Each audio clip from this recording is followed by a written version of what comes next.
Ang kwento ni Tomby.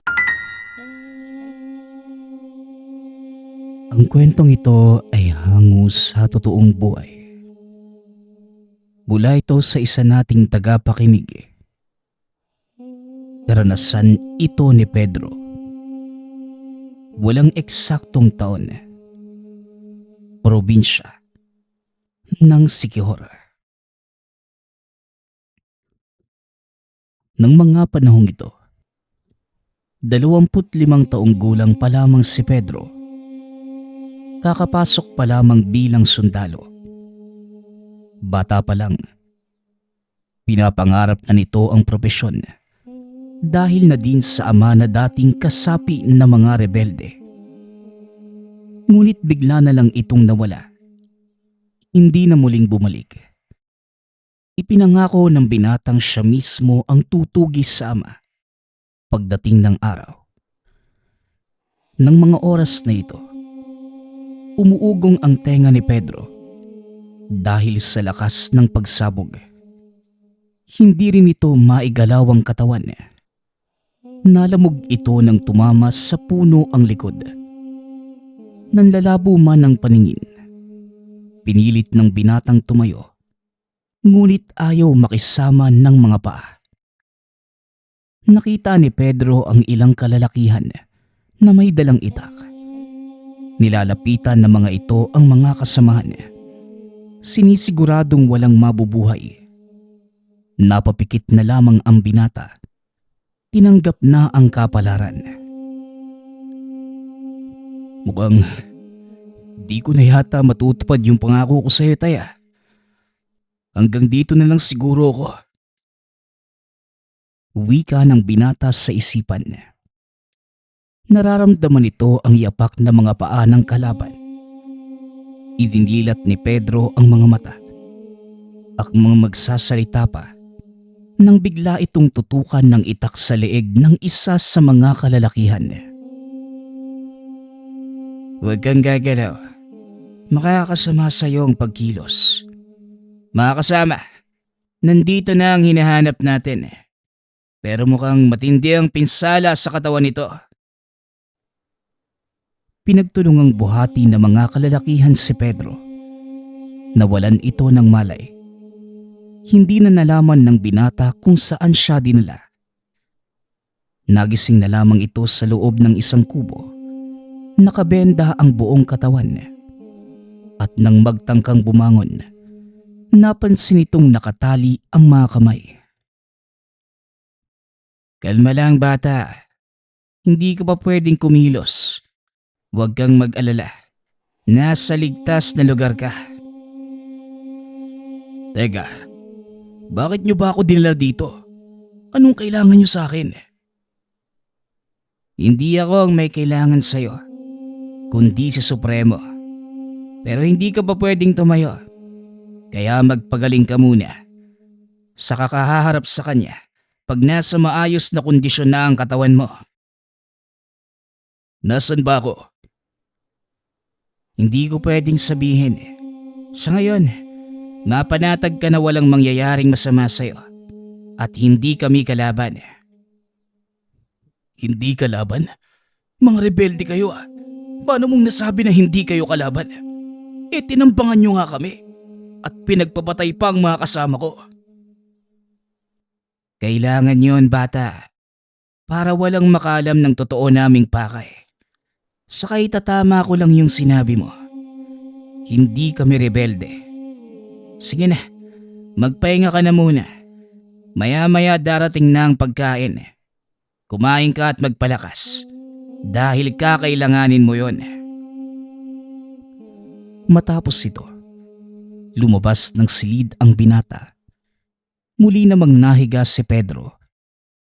Pilit pa din itong iniisip kung ano ang pakay ng mga kalalakihan sa pagliligtas sa kanya. Ilang araw ang lumipas. Tuluyang gumaling ang mga sugat ng binata. Tinanggal na din ng mga kalalakihan ang tali sa mga kamay. Hinayaan itong makapaglakad-lakad. Bantay sarado siya ng mga ito. Armado ng itak at sibat ang paligid ng maliit na pamayanang yun. Bagay na ipinagtataka ni Pedro. Dahil na mga sandaling nakaengkwentro niya ang grupo, may malakas na pagsabog na tila nagmula sa isang mataas na kalibre ng sandata. Mahigit 2 linggo na ding nanatili si Pedro sa lugar. Ngunit ni isa ay wala itong kilala. Hindi rin siya kinakausap ng mga tao. Maliban na lang sa isang binatang palaging naghahatid sa kanya ng pagkain. Nakaupo si Pedro sa hagdan ng kubo.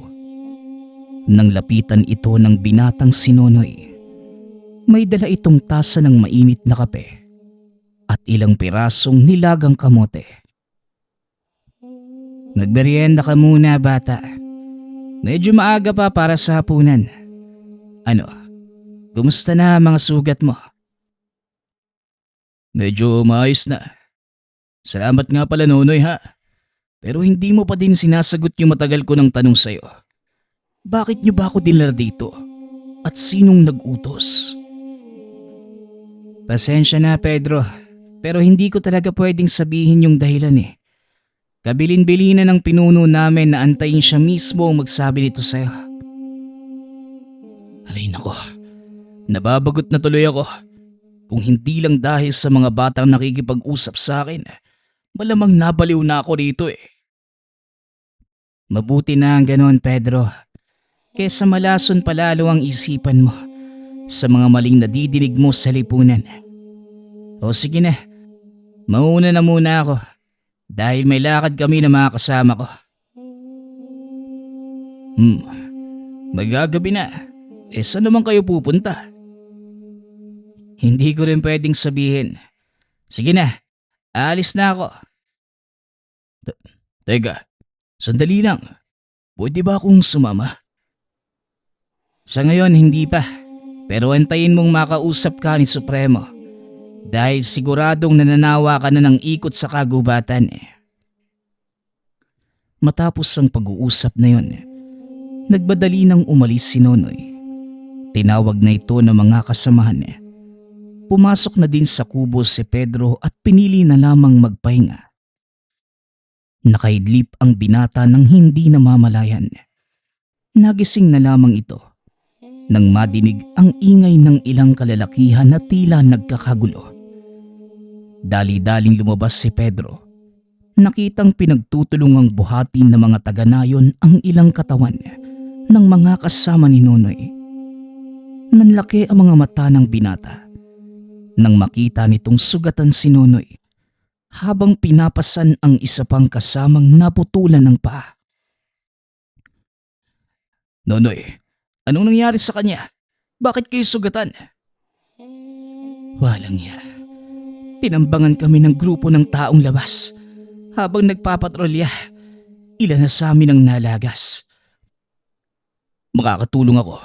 Kahit papaano, marunong akong gumamot ng mga sugat."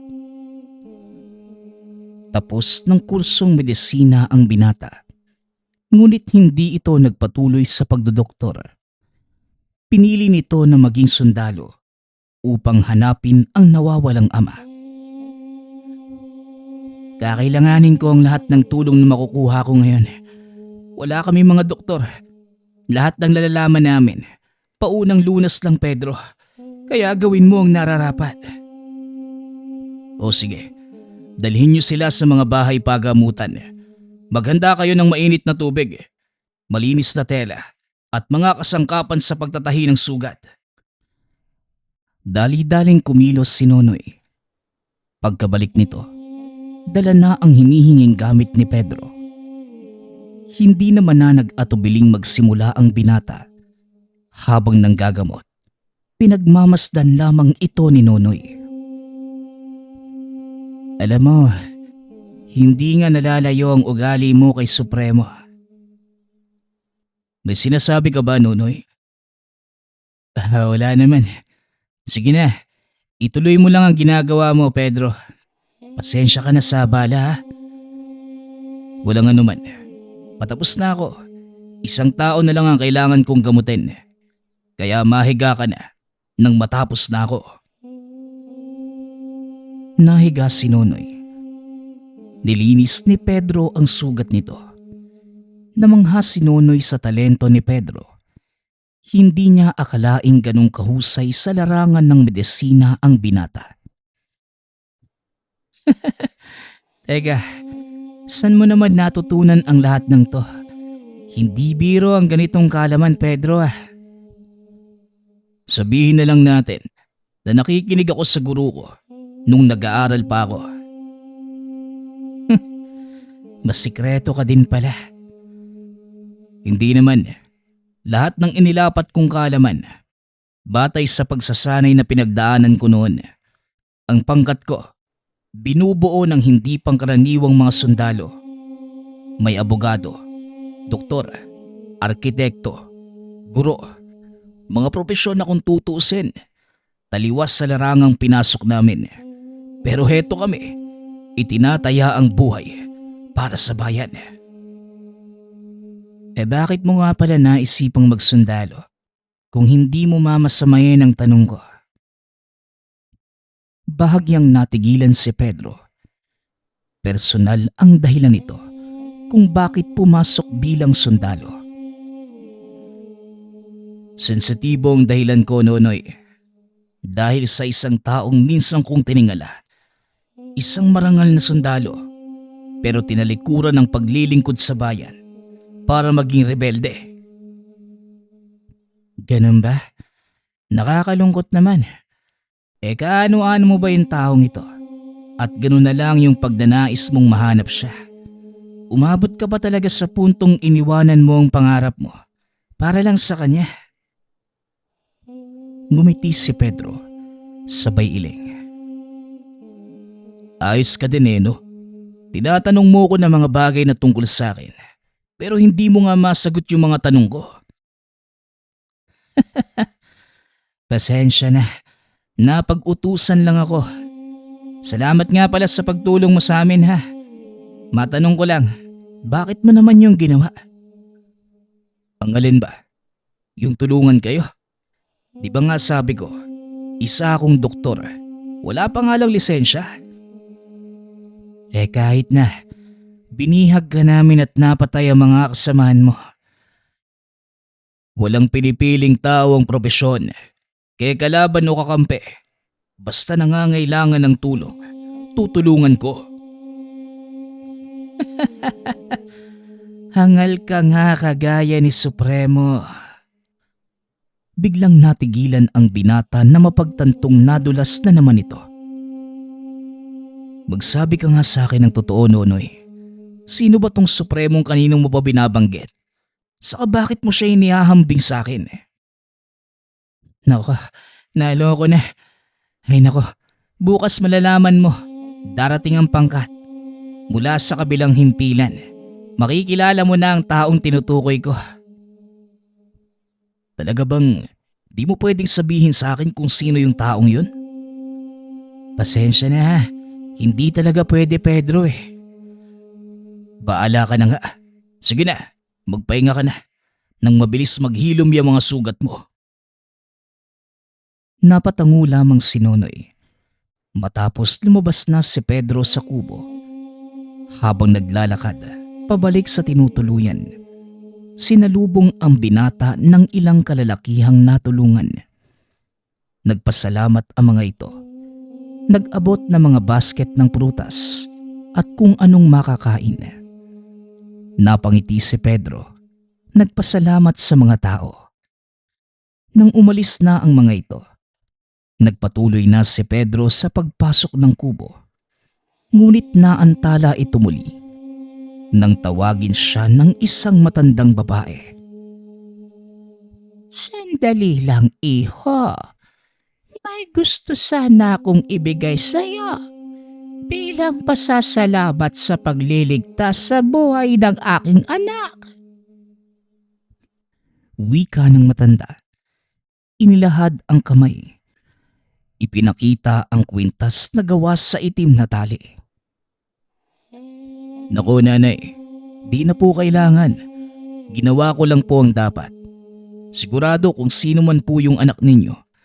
Kung ako po yung nasa kalagayan niya, yun din po ang gagawin niya. Kakaiba ang pinakita mong kabaitan, iho, at katapangan.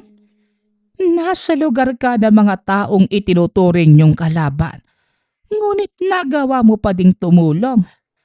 Kaya nararapat lang na ipagkaloob ko sa iyo ang kwintas na ito. Hinawakan naman ni Pedro ang kamay na matanda at sinabing, ang pagtulong manang, walang pinipiling pagkakataon, walang hinihintay na kondisyon. Kinikilalang kaibigan, kaaway o kapatid, sa oras na may nangangailangan at alam kong may kakayanan akong tumulong, tutulong po ko. Teka, sino po bang anak ninyo? Si Nonoy. Pero wag mo nang sabihin na nag-usap tayo, ha? At binigay ko sa'yo yung kwintas na ito. Sige na, iho. Alam kong pagod ka na. Magpahinga ka na din. Sa muli, maraming salamat, ha? Matapos makipag-usap, tumuloy na ang matanda. Samantalang si Pedro naman ay naupo sandali sa hagdan. Pinagmasdan ang ibinigay nito. Nakasandal ang binata. Habang nakatitig sa kalangitan, pinagmamasdan ng mga bituin. Sumagi sa isipan ng binata ang mga namatay na kasamahan. Pasensya na kayo mga bok. Wala akong nagawa. Hindi ko na kayo natulungan. Napaiyak na lamang ang binata. Hindi lang basta kasama sa trabaho ang mga ito. Sa loob ng ilang taon ng binata sa serbisyo, namuo ang matatag na samahan ng magkakapatid. Hindi na namalayan ng binatang nakaidlip na pala.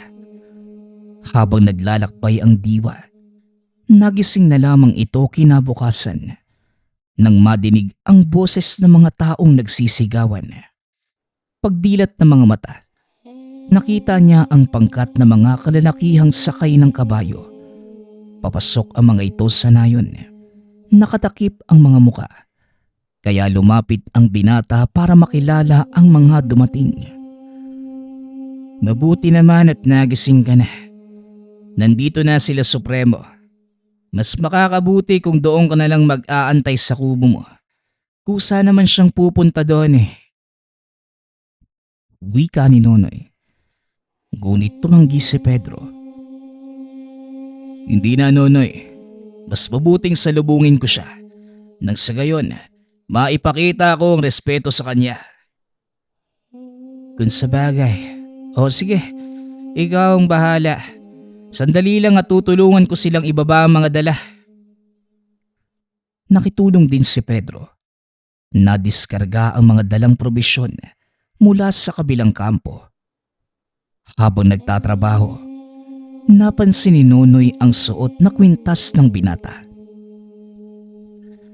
Teka, pamilyar yang suot mong kwintas ah. Saan ang galing yan? Hindi kagad nagsalita si Pedro.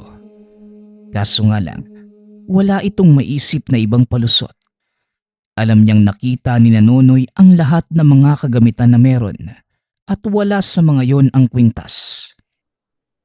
Ito ba? Binigay sa akin to na matandang babae. Ang totoo niyan, sinabi niya sa akin na wag akong magbabanggit tungkol dito. Pero wala na akong maisip na ibang palusot eh.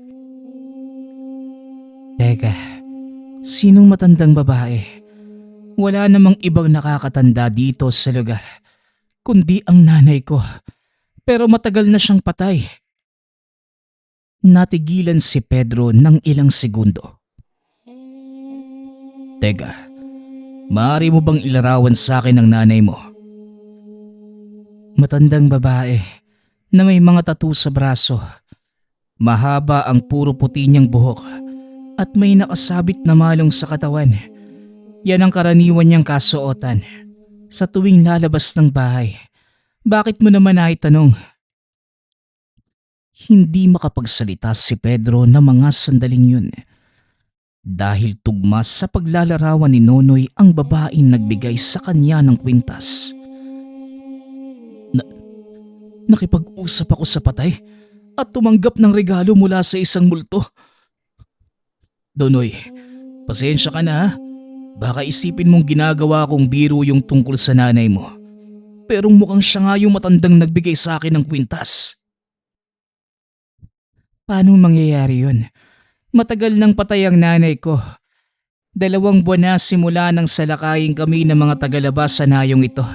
Kaya imposible ang sinasabi mo. Ayokong ipagpilitan, Nonoy. Pero heto, ikaw na mismo ang magpatunay. Sigurado kung kilala mo ang ari-arian ng nanay mo. Wika ni Pedro.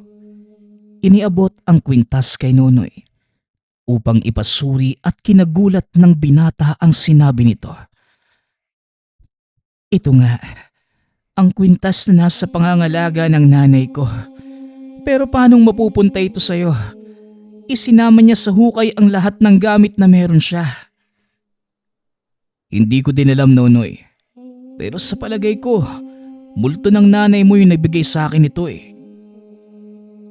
Akmang sasagot pa sana si Nonoy nang biglang magsalita ang isang matandang lalaki. Hindi ako maaaring magkamali. Yan nga ang pagil ng kidlat na pag-aari ni Alfonso. Inihabili niya ito sa iyong ina, Nonoy, bago pa siya tuluyang pumanaw. Napalingon ng dalawa. Nakita ang isang matandang lalaki.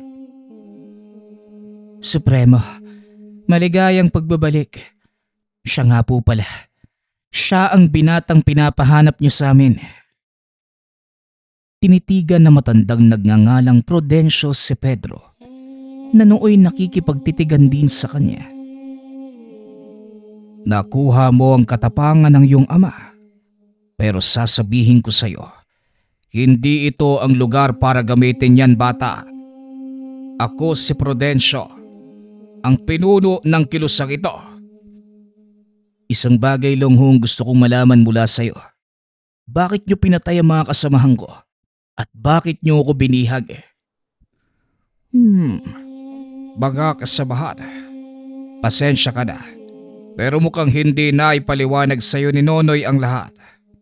Ipinag-utos ko sa kanya na huwag sabihin ang mga detalye na naging operasyon para hindi ka malito. Ngayong nandito na si Supremo, sa palagay ko, dapat mo nang malaman ang katotohanan. Halika, sumunod ka sa amin sa loob.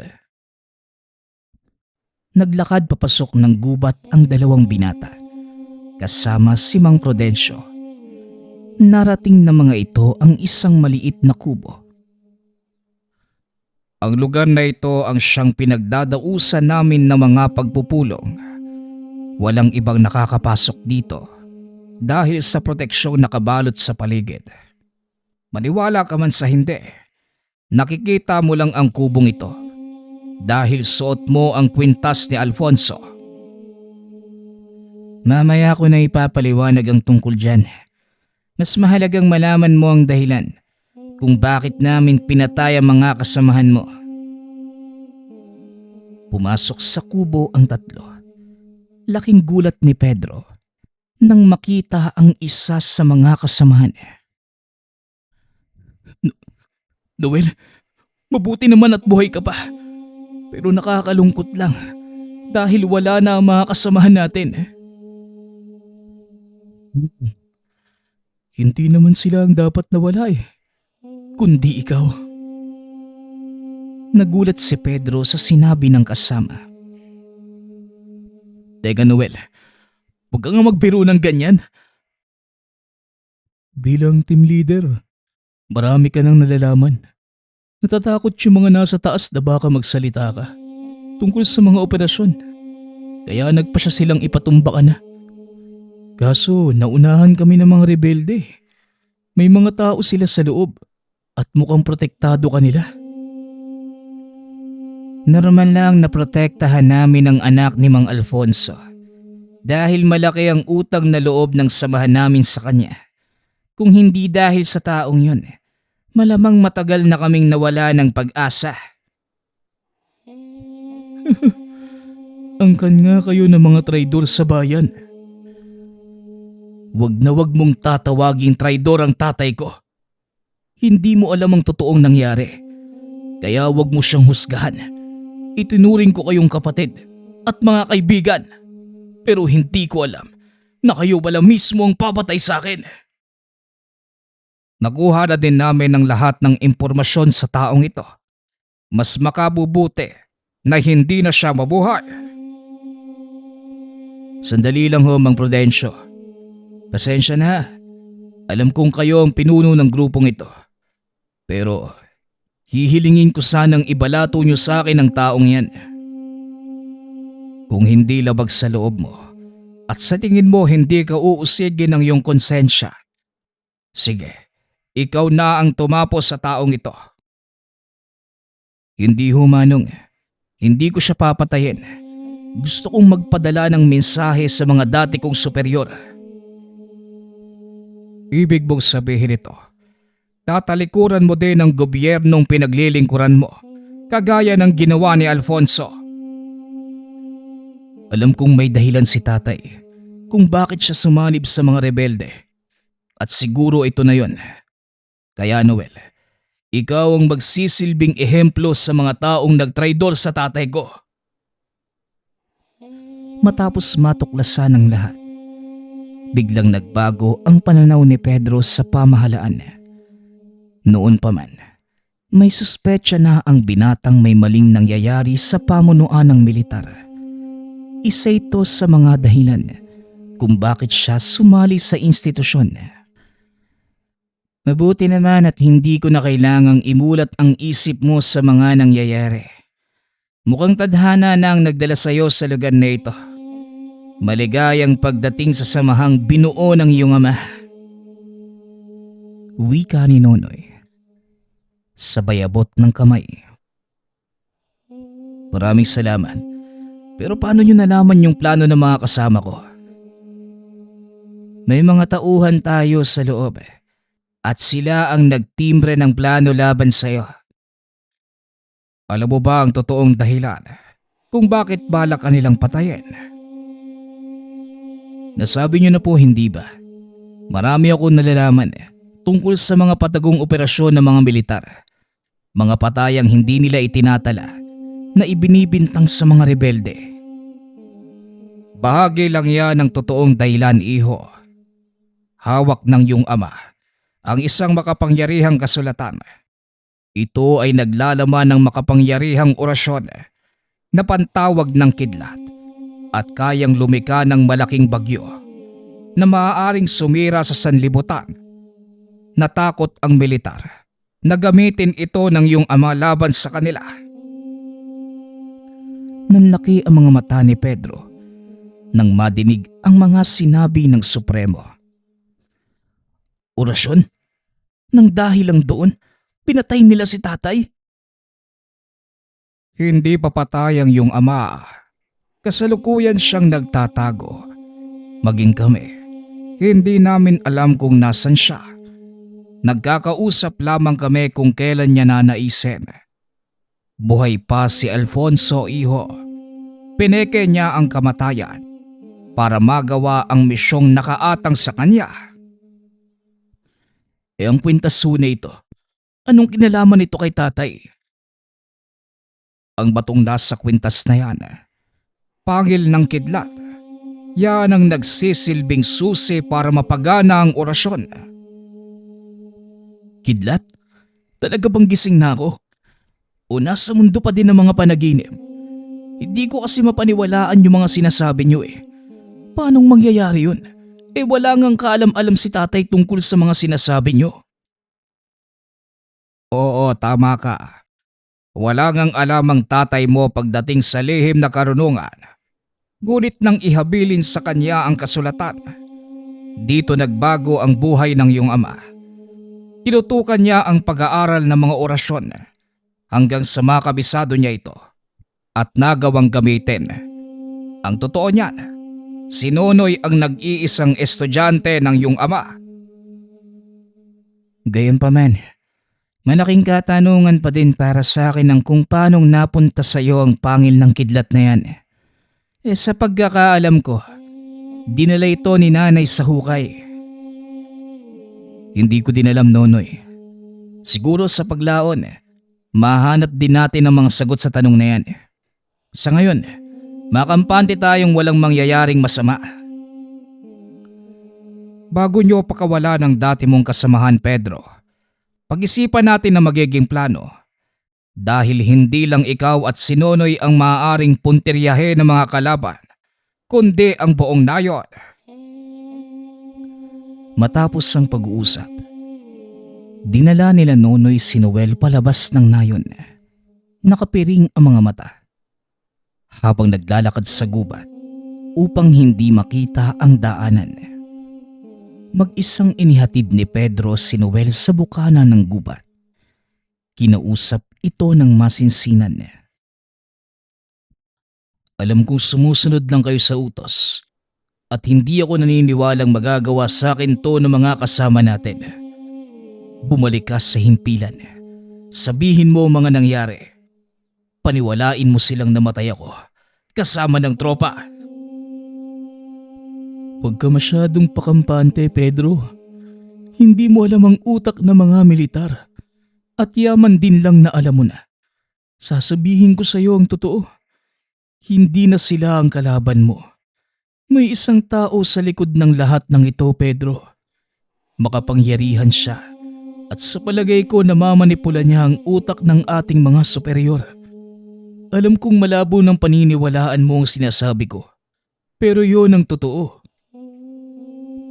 Kagaya ng sinabi ko sa iyo, Noel, naniniwala kong hindi nyo kayang gawin sa akin to.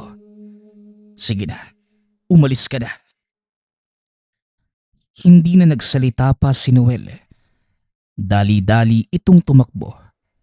At nang makalayo ay lumabas si Nonoy sa pinagtataguan. Nadinig ko ang pag-uusap niya. Pasensya na kung sumunod ako.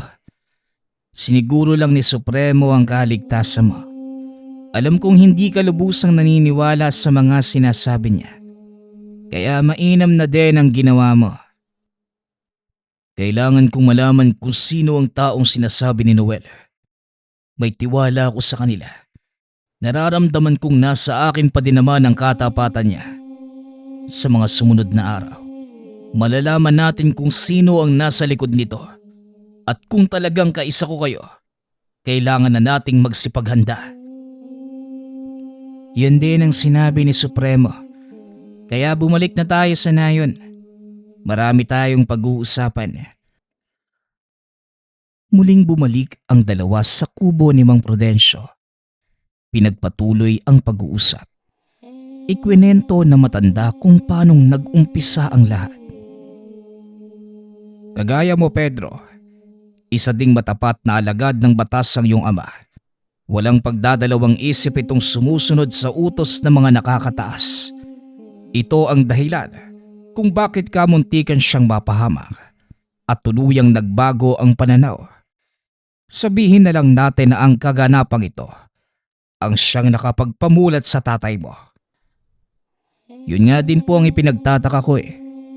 Kabataan ko pa lang po, bukang bibig na ni nanay kung gaano katapat si tatay sa tungkulin. Handa niya kaming iwanan para sa tawag ng tungkulin. Kaya nagtataka ako kung bakit siya babaliktad at papanig sa mga kalaban. Hindi lang basta pumanig, Pedro. Siya ang nagtatag ng samahang ito upang pangalagaan ang kasulatan. Teka, kanina ko pa nadidinig yung kasulatan na yan. Manong, maaari mo bang sabihin sa akin yung totoong nilalaman? Bakit gano'n na lang yung pag-iingat ni tatay? Ito ay kasulatan ng propetang hindi nabanggit ang pangalan. Itinala nito ang mga salita ng arkanghel na si Metatron habang tinatawag ang makapangyarihang elemento ng kidlat. 5 pahinang naglalaman ng 5 makapangyarihang salita. Nandito rin ang susi para mapagana ang orasyon niya.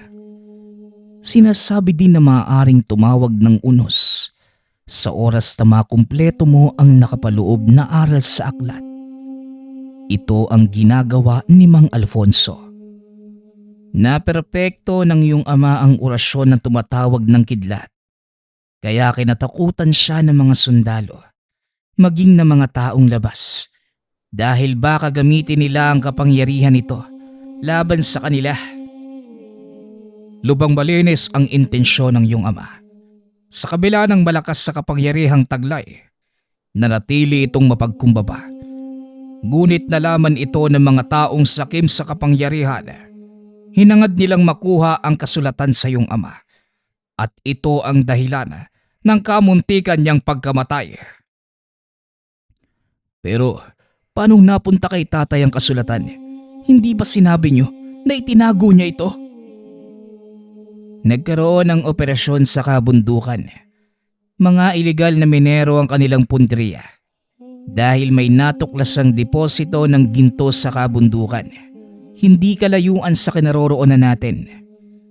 Lingid sa kalaman ng mga ito na doon itinatago ang kasulatan.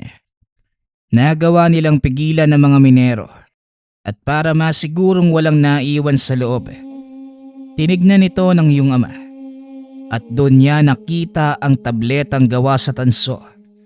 Nakasulat sa mga ito ang hindi maunawaang salita. Itinago yun ni Mang Alfonso sa pagnanais na malaman kung ano ang nilalaman. Dinala niya ito sa isang eksperto. Nang madala ito, isinalin ito ng eksperto sa lengguwaheng mababasa ni Alfonso. Hindi niya ito pinaalam kahit kanino dahil nais niyang pag-aralan ang kasulatan niya. Hanggang sa hindi namamalayan na unti-unti nang nakakabisado ang mga orasyon. Hanggang sa isang araw, aksidente itong nakatawag ng kidlat na tumupok ng halos kalahati ng kampo. Dito napagtanto ni Alfonso na hindi biro ang taglay na kapangyarihan ng kasulatan. Kaya ang ginawa ng iyong ama, itinago niya ito. Ngunit kagaya ng lahat ng lihim, hindi nagtagal nalaman ng mga kasamahan ng tungkol sa kasulatan. Ito ay nang minsang salakayin ng kanilang himpilan ng mga tagalabas. Wala nang pagpipilian si Alfonso ng mga sandaling yon. Kaya ginamit niya ang orasyon para iligtas sa tiyak na kamatayan ang mga kasamahan. Dagdag pa ni Mang Prudencio, ito ang naging simula ng kalbaryo ni Alfonso. Hindi siya nilubayan ng mga kasamahan hanggang sa makarating na ito sa mga opisyalis. Ngunit nagmatigas ito. Hindi inilabas ang mga kasulatan. Dahilan para kasuhan siya ng pagtatraidor sa bayan. Tumakas si Alfonso upang pangalagaan ang sarili at ang mga kasulatan. Dito sila nagkakilala ni Mang Prudencio. Bata pa ako nang makilala ko si Supremo Alfonso. Iniligtas niya kami ng aking inang babaylan mula sa mga tagalabas. Malaki ang utang na loob ng mga katribo ko sa kanya. Kaya bilang gante, kinupkop namin si Supremo at kalaunan, naging pinuno ng aming pangkat. Nakikinig lamang si Pedro sa mga kwento ng dalawa. Pinagtagpi-tagpi ang mga pangyayari. Napagtanto ng binatang hindi sila sadyang iniwanan ng ama. Ginawa lamang nito ang nararapat para sa kaligtasan ng pamilya at ng nakararami. Kung makapangyarihan ang kasulatan na hawak ni tatay, bakit kailangan niya magtago? Hindi ba kaya naman niyang protektahan ang sarili niya laban sa mga taong gustong kumuha ng kasulatan sa kanya? Tumayo si Mang Prudencio. Kumuha ng isang bote ng lambanog at baso. Inilapag ito sa lamesa. Tinagayan si Pedro. Matapos ay tinuloy ang kwento.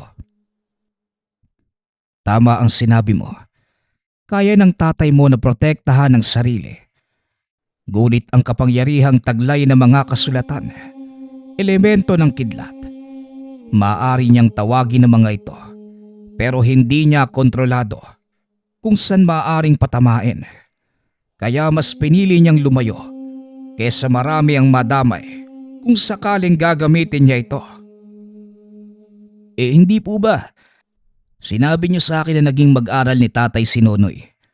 Kung ganun, may natutunan ka din mula sa kanya. Tumpak, naaalala mo ba ang malakas na pagsabog bago ka namin natagpuan? Oo, nagtataka nga ako Nilibot ko yung buong nayon niyo pero wala akong nakitang anumang bomba o armas na maaaring magdulot ng ganong kalakas na pagsabog. Yon ang kapangyarihang taglay ng kasulatan na siyang ikinakatakot ng iyong ama na mapunta sa maling kamay. Ngayon, malinaw na sa iyo ang lahat. Ano ang pasya mo, Pedro? Di na ako maaaring bumalik sa pagiging sundalo dahil sa mga oras na ito. Malamang, alam na ng mga superior ko ang nangyari at iisipin nilang patay na ako. Mas makakabuting manatili na muna ako dito at hanapin si tatay para mas malinawan ako at matulungan ko siya sa kanyang adikain. Kung yan ang iyong pasya, hindi ako tututol. Sa kabila ng lahat, tatay mo pa din ang dahilan kung bakit nabuo ang nayong ito. Sige na, malalim na ang gabi. Alam kong pagod na tayong lahat, kaya magpahinga na kayo. Matapos ang pag-uusap, iniwan nila Nonoy at Pedro si Mang Prudencio. Lingid sa kalaman ng dalawang binata, naroon lamang din sa lugar si Mang Alfonso. Matagal na panahong hindi ko nakita si Pedro. Tignan mo siya ngayon, Prudencio. Matipuno, kagaya ng kanyang ama. Kahit kailan talaga, basta-basta ka na lamang sumusulpot. Paano kung bumalik yung dalawang yon? Anong gagawin ko, aber? Kumalma ka, kaibigan. Hindi na babalik ang mga yon. Pero salamat sa pagpapaliwanag ng lahat. Alam kong malinaw na kay Pedro ang dahilan kung bakit kinakailangan ko silang iwanan ng kanyang ina. Hindi mahirap paintindihin ang anak mo, Alfonso. Pero ang ikinakatakot ko lang, baka maisipan niyang sumugod sa kampo ng mga militar. Masyadong mapanganib. Hindi malayong mangyari ang sinasabi mo, kaibigan. Pero kilala ko ang batang yan. Alam kong hindi siya gagawa ng anumang hakbang na maaari niyang ikapahamak. Sana nga, tama ka. Pero bakit ka nandito? Hindi ba delikado na maglalabas para sa'yo? Gusto ko lang masiguradong nasa maayos na kalagayan si Pedro. At pwede mo bang ipaabot sa kanya ang papel na ito? Ano naman ang laman ito? Kapirasong orasyon mula sa kasulatan. Susi para mapagana niya ang proteksyong taglay ng suot niyang pangil ng kidlat. Makakarating. Ikaw, anong balak mo? Magtatago ka na lang ba habang buhay? Hindi, kaibigan. Nag-aantay lamang din ako ng tamang pagkakataon. Sa oras na malaman ko kung sino ang nasa likod ng lahat ng ito, saka lamang ako kikilos. Magsasalita pa sana si Mang Prudencio. Ngunit biglang nawala si Mang Alfonso. Kinabukasan, maagang nagising ang matanda. Pinuntahan si Pedro na nooy nagsisibak ng kahoy sa harapan ng kubo. Magandang umaga, Pedro. Ipaubaya mo na yung gawain yan sa iba nating kasamahan. Halika, sumama ka sa akin. Tumayo ang binata. Sumunod sa matanda. Napadaan ang mga ito sa kubo ni Nonoy na nooy papungas-pungas pang lumabas ng pinto. Magandang umaga, Supremo. Saan naman ang lakad natin? Kabilang ni Pedro ang aalis. Maiwan ka muna dito sa nayon, ha? May mahalagang bagay lang kaming kailangang asikasuhin. Maliwanag, Supremo. Nag-iingat ho kayo. Nagpatuloy ang dalawa sa paglalakad. Nagtaka si Pedro dahil pumasok ang mga ito sa kagubatan kung saan naroon ang kubong pinagkulungan nila kay Noel. Anong ginagawa natin dito, Mano? Hindi ba dito nyo kinulong si Noel? Meron akong ipapakita sa iyo na hindi kailangang malaman ng karamihan. Eto, tanggapin mo at basahin ang nilalaman ng papel na yan. Iniabot na matanda ang kapirasong papel na binigay ni Mang Alfonso. Nagulat ang binata dahil kilala niya ang sulat kamay na yun. Teka Manong, sulat kamay ni tatay ito ah. Ano hong ibig sabihin na nakasulat dito? Yan ay mga orasyon upang mapagana mo ang proteksyong dala ng suot mong pangil ng kidlat. Kapirasong kaalaman mula sa iyong ama. Pagkaingatan mo ito, Pedro, dahil malaki ang maitutulong nito sa iyo. Pero kakibat ng malakas na kakayanang taglay ng pangil na yan ay ang malaking responsibilidad. Alam ko po, Manong, pero paano kung mapapagana ang dasal? Wala naman akong kaalam-alam sa mga ganitong bagay. Maging ang tatay mo walang alam sa kasulatan, pero nagawa niya itong gamitin. Patunayan mong anak ka nga ni Alfonso. Maiwan na muna kita rito. Huwag kang babalik ng nayon hanggat hindi mo natututunang pagganahin ang orasyong yan. Napakamot na lamang ng ulo ang binata. Wala itong kaalam-alam kung ano ang gagawin at saan magsisimula. Naupo si Pedro sa hagda ng kubo. Pinag-aralang mabuti ang mga nakasulat sa papel. Hango ito sa salitang Latin, kaya medyo nahirapan ang binatang magbigkas. Ngunit kalaunan, nagawa niya itong basahin ng maayos. Maging ang pagkakasunod-sunod na mga salita, nagawa nitong isaayos. Hawak-hawak ni Pedro ang pangil ng kidlat at nang banggitin niya ng maayos ang mga salita, biglang kumislap ang kwintas. Nagulat ang binata at naihagis niya ito, dahilan para tumama sa bato at lumika ng malaking pagsabog. Anak ng tipaklong, anong nangyari? Bakit sumabog? Samantala, dinig sa nayon ang pagsabog kaya nataranta ang mga tao. Teka, saan nanggaling ang pagsabog na yon, Supremo? Nasaan si Pedro? Huwag kang mag-alala, iho. Walang masamang nangyayari. At babaya lang, nandito na rin ang binatang yon. Ilang sandali pa, nakita ni Nonoy si Pedro na naglalakad papasok sa nayon. Punong-puno ng alikabok ang damit, na parang dinaanan ng bagyo ang buhok. Ano bang nangyari sa'yo? Bakit parang galing ka sa hukay? Mahabang kwento pero may maganda akong balita, Mang Prudencio. Kung ano man ang balitang yan, huwag mo nang sabihin. Alam ko na yan. Mabuti naman at handa ka na. Sumunod kayo ni Nonoy sa akin. Pumasok ang tatlo sa kubo ng matanda. Nakita ni Pedro na seryoso ang mukha nito. Maya-maya, lumitaw mula sa sulok ang isang lalaking nakatalukbong. Sino ang taong yan, Supremo? Siya ang tao natin na nasa kampo ng mga militar. Kinumpirma niya kung sino ang may pakana ng lahat at ang naghahangad na makuha ang kasulatan mula sa iyong ama, Pedro. Di na ako magpapakilala. Pasensya na. Pinangangalagaan ko lang ang kaligtasan ng aking pamilya. Nakasaad sa sulat na ibinigay ko kay Supremo ang pagkakakilanlan ng totoo nating kalaban. Kalakip din dito ang mga impormasyon at mapa ng kinaroroonan nila. Positibong naroon ng taong yan, kaya kumilos na kayo hanggat maaga pa. Maaaring lumipat sila ng lokasyon, kaya hanggat maaga, kumilos na tayo. Tama ang sinabi mo, Nonoy.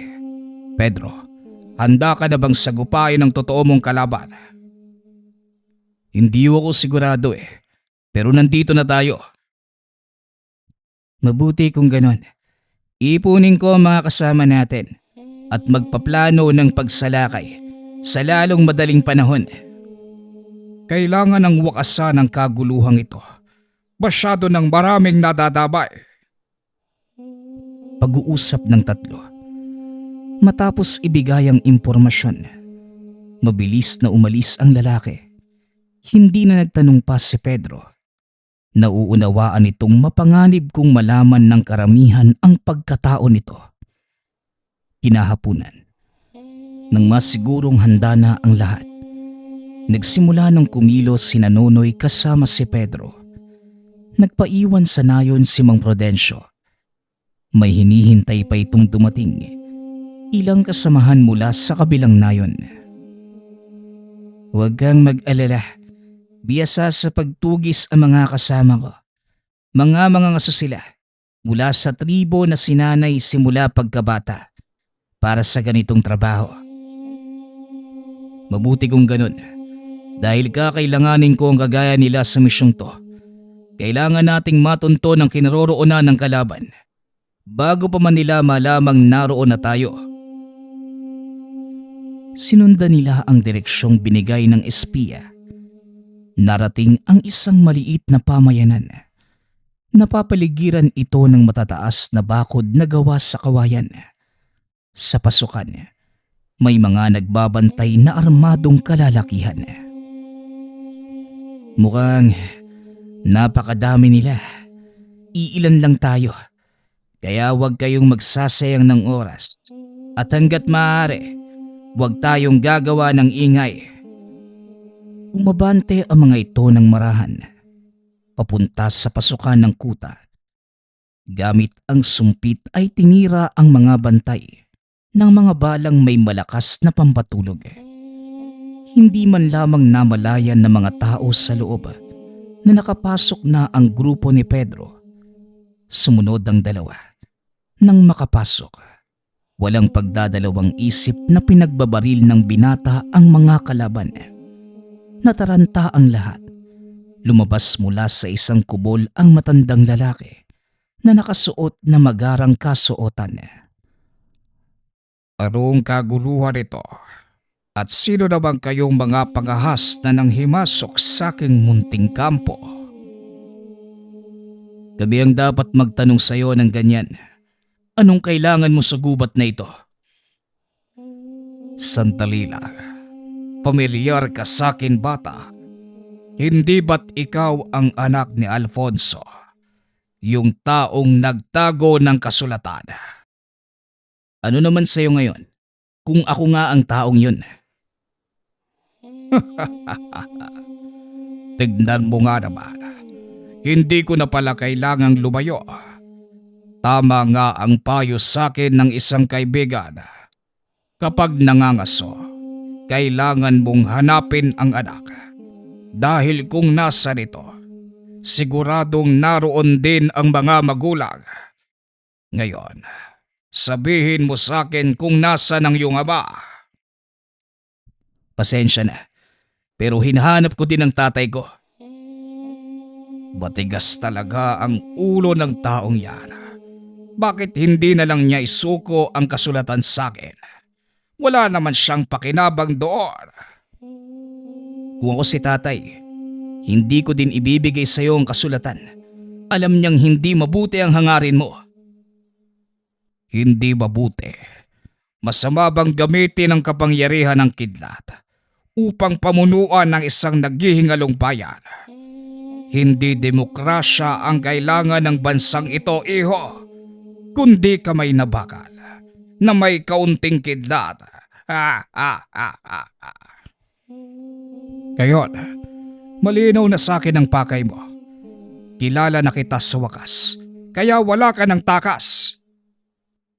Nagulat ang matanda nang madinig ang boses ni Mang Prudencio. At sino ka naman, tanda? Pero di bali na. Total nandito na din naman kayong lahat. Bakit hindi na lang natin gawing masaya ang tagpong ito? Itinaas ng lalaki ang kamay. Naglabasan sa paligid ang mga kalalakihang may hawak na sibat at itak. Pinagbabaril ito ni Pedro. Ngunit laking gulat ng binata. Hindi man lang tinabla ng bala ang mga ito. Pasensya ka na. Hindi tinatabla ng bala ang mga patay na. Mukhang nakalimutan yatang sabihin sa inyo na may kakayanan akong bumuhay ng mga patay. Alam kong may isa demonyo ka.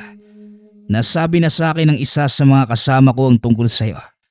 Kaya kailangan ka naming pigilan bago pa man mahuli ang lahat. Bahala kayo. Walang pumipigil sa inyo. Pero sa palagay ko, magsasayang lang kayo ng lakas.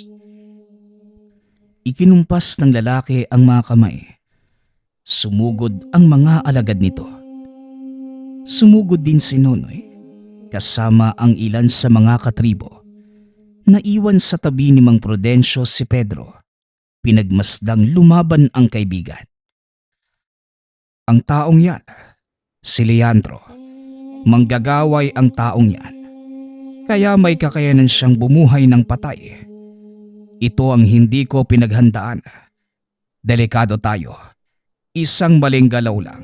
Siguradong patay tayong lahat. Hindi mangyayari yon, Manong. Nakalimutan mo bang may tangan akong mutya ng kidlat? Huwag kang hangal, Pedro. Hindi sapat ang taglay na kakayanan ng mutsyang yan kung ikukumpara sa kaalaman ng isang manggagaway. Kung mutya lang ang aasahan, talagang hindi tayo mananalo. Pero kung gagamitan natin ang utak, malaki ang pag-asa natin.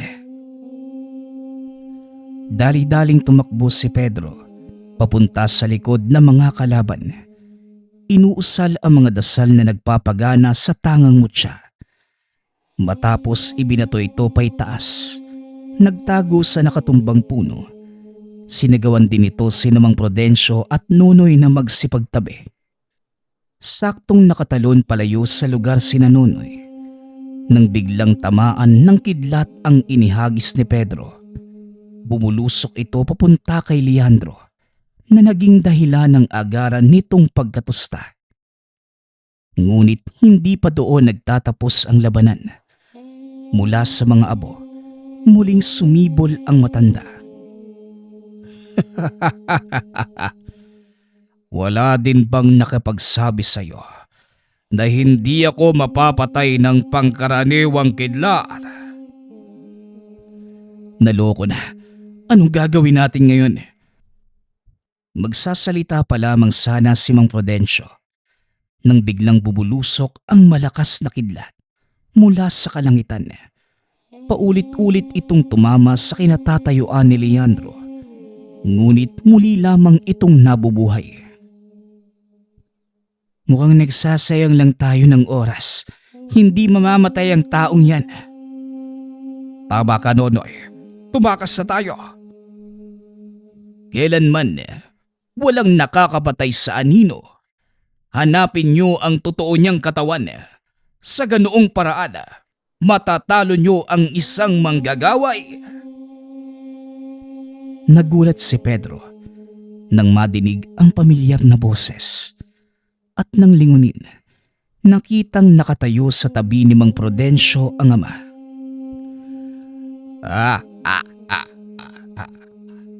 Sa wakas, nagpakita ka na din. Ano, handa ka na bang isuko ang kasulatan? Nananaginip ka, Leandro. Ginamit mo ang kakayanan mo para manipulahin ang militar. Sinira mo ang buhay ko dahil lamang sa paghahangad ng kapangyarihan. Wala akong pakialam sa'yo. Tanging kapangyarihan lang na pamunuan ang bansang ito. Babaguhin ko ang lipunang punong-puno ng sakit at mapagkunwaring mga tao. Kailanman, hindi mo magagawa yon at lalong hindi ko hahayaan na gamitin mo ang kapangyarihan ng kasulatan para sa walang kapararakang gawain. Kahit ano pang pagtutol ang gawin mo, wala ka din namang magagawa. Mapapasakin ang kasulatan sa ayaw at sa gusto mo. Tignan mo ang paligid, Alfonso. Iniikot nila Pedro ang tingin sa paligid. Nakita ang napakadaming patay. Nagsisipagbangon. Walang iya ka talaga. Alam ko. Ikinumpas nito ang mga kamay na naging hudyat para sa mga alagad na sugurin sina Pedro. Ngunit umihip lamang sa hangin si Alfonso. Biglang pumulusok ang mga sibat na gawa sa kidlat mula sa kalangitan. Hanapin niyo ang totoong katawan ni Leandro. Nang sa ganun, magawa niyo siyang patayin. Ako nang bahala sa mga alagad niya. Naghiwa-hiwalay sina Nonoy. Sinuyod ang buong paligid. Hanggang sa matagpuan ang kinaroroonan ng totoong katawan ng manggagaway. Huli ka! Binunot ng binata ang baril sa tagiliran. Pinaulanan ito ng sunod-sunod na putok.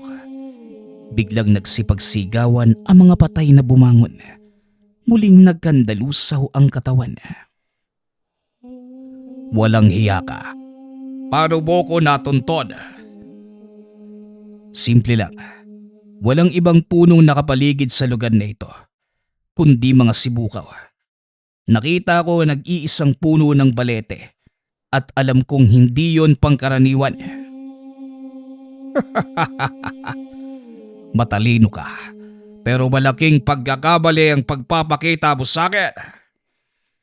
Muling itinaas ni Leandro ang kamay, akmang kukumpas, nang biglang itinulak ni Nonoy si Pedro. Isang malakas na kidlat ang tumama sa manggagaway na naging dahilan ng agaran nitong pagkamatay. Unti-unting bumalik sa dati ang paligid. Maging ang munting nayon, nawala. Ilusyon lang pala ang lahat. Mabuti na lang at napansin ko ang punong yun. Banang-bana ka nga sa iyong ama. Mahusay, Pedro. Magaling ang ginawa mo. Masaya ako at nagkita tayong muli. Malaki ang pagkukulang ko sa inyo ng nanay mo. Hayaan mo sana akong makabawi. Hindi na kailangan, tay.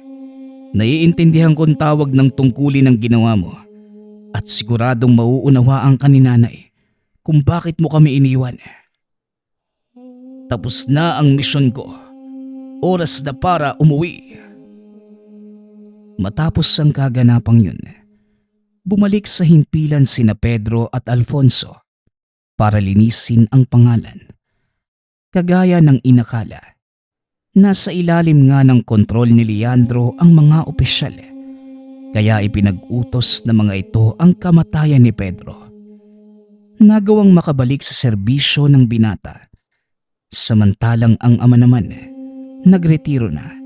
Muling bumalik sa kabundukan para doon manirahan at sa pagkakataong yun, kasama na nito ang pamilya. Ipinagpatuloy din ng binata ang pagiging doktor. Naging masaya si Alfonso dahil sa wakas, muli siyang nakabalik sa piling ng pamilya. Samantalang si Pedro naman, minsan bumibisita sa nayon ni Mang Prudencio para magdala ng mga gamot at pagkain. Naging bahagi na ng buhay ni Pedro ang mga tao sa nayon, lalo na ang kwentong napapaloob doon. Hindi makakalimutan ng binata ang mga nangyari nang minsang malaman na ang ama ang nangangalaga ng kasulatan sa orasyong pantawag sa kidlat. Nagpapasalamat nga pala ako sa lahat ng sumusuporta sa ating channel. Nawa ay patuloy niyong suportahan at pakinggan ang ating mga kwento. Hanggang sa muling pakikinig. Paalam.